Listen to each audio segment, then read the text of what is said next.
सावन का महीना, सावन का जिक्र करते ही सबसे पहले जो जहन में ख्याल आता है वो है कजरी का। और कजरी की जब बात होती है बनारस में तो उस्ताद बिस्मिल्लाह खां साहब का नाम आ जाना वाजिब है। मिर्ज़ापुर कैला गुलियार हो कचौड़ी गली सून कैला बलमो, इस कजरी को बिस्मिल्लाह खां साहब ने शहनाई पर उतार कर देश में ही नहीं दुनिया भर में फैलाया। और उन्हीं की परंपरा को निभाने वाले काशी के कई ऐसे शहनाई नवाज हैं जो मंगल ध्वनि को धरते तो हैं मगर आज वह खुद अमंगल से घिरे हुए हैं।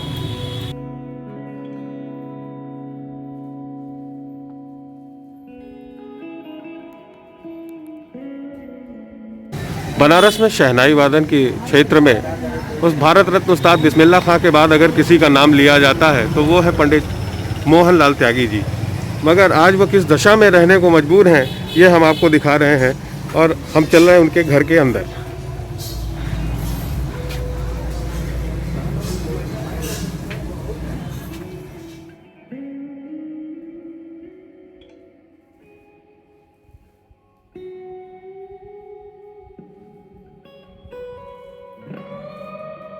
बजा रहे हैं मंगल शादी है तो सबसे पहले तो ये शादी ब्याह से जुड़ी हुई चीज थी, उसमें से लेते हुए फिर उसके बाद आकाशवाणी, दूरदर्शन, ये वो स्टेज, मतलब बहुत सारे कार्यक्रम, कम से कम अपने जीवन में 15,000 स्टेज बजाए हैं।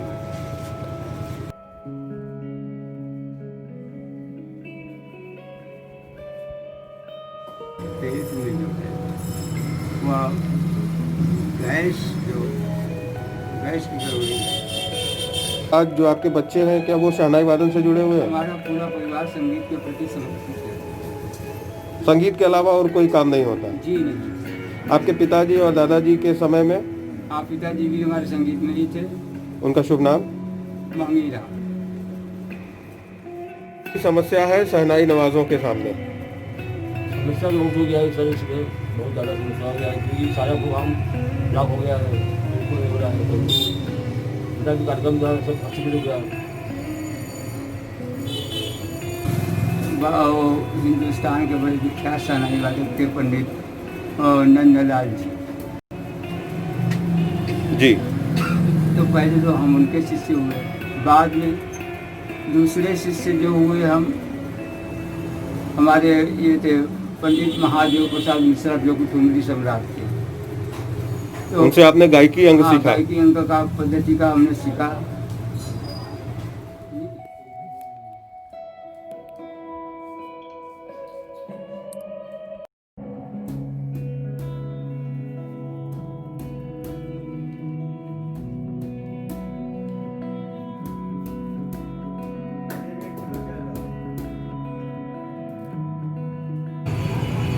वो भी संगीत में ही है। एक लड़का शहनाई बजाता है, एक लड़का बांसुरी बजाता है, एक लड़का नाल बजाता है, तबला। इसे आवाज से हमें दुल्हन नवाजा है। जानकारी मिली कि मोहनलाल त्यागी जी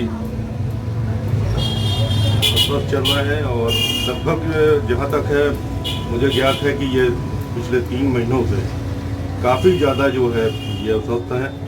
और ये मैं इनको पिछले 25 वर्षों से जानता हूँ और इनकी शहनाई भारत के कई शहरों में मेरे द्वारा भी ये गए हैं और काफ़ी इनको सराहा गया है। और इनकी जो शहनाई में गायकी का अंग है उसका अंदाज ही अलग है। और इन्होंने बिस्मिल्लाह खां साहब की 100वीं जयंती पे डॉक्टर शोमा घोष पद्मश्री के साथ भी जुगलबंदी इन्होंने 3 कार्यक्रम किया है। आज मुझे बड़ा आश्चर्य होता है और ये बहुत ही स्वाभिमानी व्यक्ति हैं और इतनी ज़्यादा इनकी तकलीफ है, ये खुद इसका इलाज कर रहे हैं। मगर मेरा कम से कम जो है यहाँ के प्रशासन और प्रदेश सरकार और केंद्र सरकार से आग्रह है कि ऐसे सुधी, ऐसे कला के साधक का जो भी भरसक मदद हो वो निश्चित रूप से करनी चाहिए। और हम जितने सामाजिक बंधु हैं यहाँ के, हम सभी से आग्रह करते हैं कि ऐसे कला साधक का इस मुसीबत की घड़ी में आगे बढ़कर मदद करना चाहिए। हमारी सबसे यही आकांक्षा और अपील है। अच्छा। आया करे जरा कह दो संवरिया आया करे जरा कहे दो समरिया अरे आया करे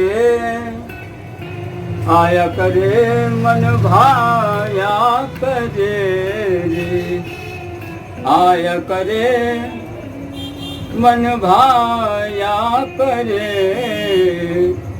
आया करे जरा कह दो समरिया आया करे।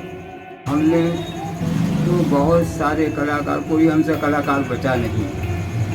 और सितार में हमारे यहाँ बनारस में पंडित शिवनाथ मिश्रा है, तो मिश्रा जी के साथ हमने शहनाई और सितार की एक नहीं कम कम सैकड़ों जुगलबंदियाँ बजाई है। मर गए चंदा खां से सारंगी बजाते थे, चंदा खां के साथ सारंगी शहनाई का जुगलबंदी हमने बजाया। विकास महाराज जी के साथ सरोज शहनाई का जुगलबंदी बजाया। और भी मतलब दूसरे लोगों के साथ भी हमने बजाया। बांसुरी के साथ बांसुरी शहनाई का जुगलबंदी बजाया। सोमा जी के साथ एक नहीं अनेकों कार्यक्रम को शहनाई और गाने का जो जुगलबंदी हमने बजाया। 87 में जब हम गए थे 26 जनवरी गणतंत्र दिवस में हमने बजाया। हम लोग उस समय राष्ट्रपति थे ज्ञानी जैन सिंह। अच्छा। उनके यहाँ हम लोग का जाना हुआ, उनसे मिलना हुआ। फिर उस उपराष्ट्रपति थे आर वेंकट रमन जी, उनके यहाँ हम लोगों का दावत हुआ, गए। फिर प्रधानमंत्री थे राजीव गांधी, तो राजीव गांधी जी के आवास पर हम लोग गए। तो सब पूरा मंत्रिमंडल सब एकदम सब शामिल था। हम लोग वहाँ पे सभी लोग से मिलना जुलना मुलाकात और ये सब कार्यक्रम वहाँ हुआ। और हमें देखिए सुरमणि की उपाधि मिली बम्बे, तो वहाँ के राज्यपाल जो रहे कोंडा प्रभाकर राव, उस समय तत्कालीन राज्यपाल माननीय श्री कोंडा प्रभाकर राव जी थे, उन्हीं के हाथों हमें मिला।